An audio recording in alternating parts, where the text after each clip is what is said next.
McCartney was born on 18 June 1942 at Walton Hospital in the Walton area of Liverpool, where his mother, Mary Patricia, née Mohin, had qualified to practice as a nurse. His father, James Jim McCartney, was absent from his son's birth, due to his work as a volunteer firefighter during World War II. Both of his parents were of Irish descent. McCartney has a younger brother, Peter Michael, and a younger stepsister, Ruth, born to his father's second wife, Angie, during her first marriage. Paul and Michael were baptized in their mother's Catholic faith, even though their father was a former Protestant who had turned agnostic. Religion was not emphasized in the household. According to his biographer Peter Ames Carlin, McCartney's parents came from the lowest rungs of the working class, but had experienced some upward social mobility during their lifetimes.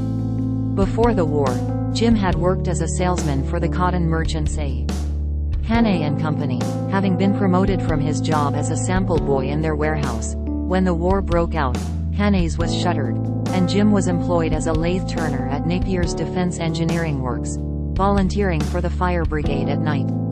The growing family was rehoused at a flat in Knowsley in 1944 and then in a council housing development in Speke in 1946.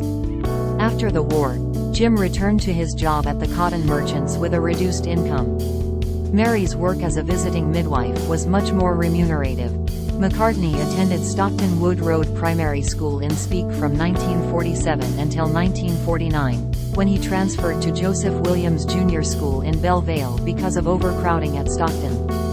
In 1953, he was one of only 3 students out of 90 to pass the 11+ exam, meaning he could attend the Liverpool Institute, a grammar school rather than a secondary modern school. In 1954, he met schoolmate George Harrison on the bus from his suburban home in Speke. The two quickly became friends. McCartney later admitted, "I tended to talk down to him because he was a year younger."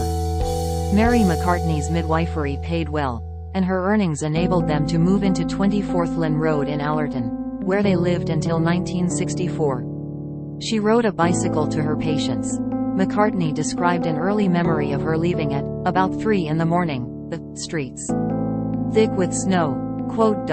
On the 31st of October 1956, when McCartney was 14, his mother died of an embolism as a complication of surgery for breast cancer. McCartney's loss later became a connection with John Lennon, whose mother, Julia, died in 1958 when Lennon was 17. McCartney's father was a trumpet player and pianist who led Jim Mack's jazz band in the 1920s. He kept an upright piano in the front room, encouraged his sons to be musical and advised McCartney to take piano lessons. However, McCartney preferred to learn by ear. When McCartney was 11, his father encouraged him to audition for the Liverpool Cathedral Choir, but he was not accepted. McCartney then joined the choir at St. Barnabas Church, Mossley Hill. McCartney received a nickel-plated trumpet from his father for his 14th birthday, but when rock and roll became popular on Radio Luxembourg, McCartney traded it for a £15 Framus Zenith, Model 17, acoustic guitar, since he wanted to be able to sing while playing. He found it difficult to play guitar right-handed, but after noticing a poster advertising a Slim Whitman concert and realizing that Whitman played left-handed, he reversed the order of the strings. McCartney wrote his first song, "I Lost My Little Girl," on the Zenith, and composed another early tune that would become "When I'm 64," on the piano. American rhythm and blues influenced him, and Little Richard was his schoolboy idol. Long Tall Sally was the first song McCartney performed in public, at a Butlins Filey Holiday Camp talent competition. 1991 to 1999. McCartney ventured into orchestral music in 1991 when the Royal Liverpool Philharmonic Society commissioned a musical piece by him to celebrate its sesquicentennial. He collaborated with composer Carl Davis, producing Liverpool Oratorio. The performance featured opera singers Kiri Te Kanawa, Sally Burgess, Jerry Hadley and Willard White with the Royal Liverpool Philharmonic Orchestra and the choir of Liverpool Cathedral. Reviews were negative. The Guardian was especially critical, describing the music as afraid of anything approaching a fast tempo, and adding that the piece has little awareness of the need for recurrent ideas that will bind the work into a whole. The paper published a letter McCartney submitted in response, in which he noted several of the work's faster tempos and added, "Happily, history shows that many good pieces of music were not liked by the critics of the time, so I am content to let people judge for themselves the merits of the work." The New York Times was slightly more generous, stating, "There are moments of beauty and pleasure in this dramatic miscellany. The music's innocent sincerity makes it difficult to be put off by its ambitions." Performed around the world after its London premiere, the Liverpool oratorio reached #1 on the UK classical chart, Music Week 2000 to 2009. In 2000, he released the electronica album Liverpool Sound Collage with super furry animals and youth, using the sound collage and musique concrete techniques that had fascinated him in the mid-1960s. He contributed the song, Nova, to a tribute album of classical, choral music called A Garland for Linda, 2000, dedicated to his late wife. Having witnessed the September 11th attacks from the JFK airport tarmac, McCartney was inspired to take a leading role in organizing the concert for New York City. His studio album release in November that year, Driving Rain, included the song, Freedom, written in response to the attacks. The following year, McCartney went out on tour with a new band that included guitarists Rusty Anderson and Brian Ray, accompanied by Paul Wickens on keyboards and Abe Laboriel Jr. on drums.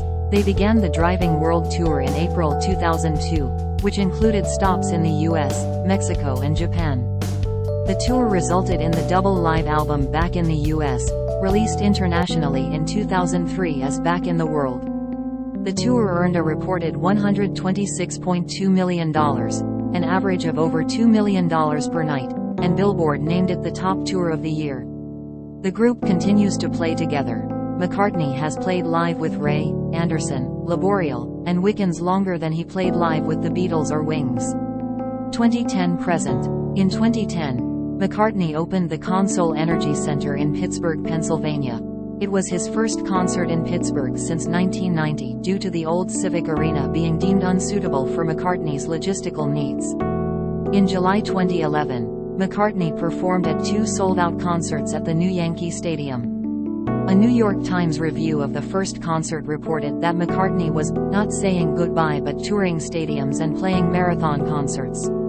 McCartney was commissioned by the New York City Ballet, and in September 2011, he released his first score for Dance, a collaboration with Peter Martins called Ocean's Kingdom.